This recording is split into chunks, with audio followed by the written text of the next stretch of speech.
Hello বন্ধুরা, আজ সকালে কাজ করতে গিয়ে গাড়ি তেল শেষ হয়ে যাবে আমি তো কল্পনা করতে পারিনি।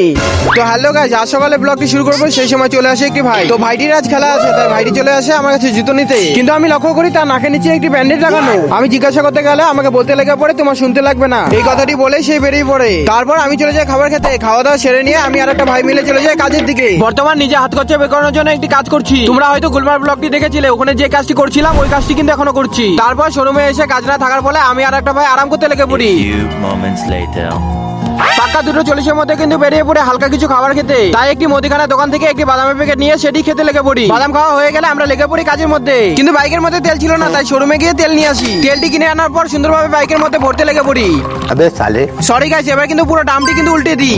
তারপর কাজের লোকেশনে গিয়ে আমি কাজ করতে লেগে পড়ি। আর একটা কথা কিন্তু তোমাদের বলতে চাই, প্লিজ বাংলা ব্লগতে কিন্তু একটু সাপোর্ট করো। তোমার একটি লাইক আর সাবস্ক্রাইব কিন্তু আমার জন্য যথেষ্ট। আমাদের কিন্তু কাজগুলি শেষ করতে করতে প্রায় সন্ধ্যা থেকে রাত হয়ে যায়। তারপর আমরা চলে যাই বাড়ির দিকে। আজকের জন্য এতটুকু, দেখা হচ্ছে নেক্সট ব্লগে। Bye bye.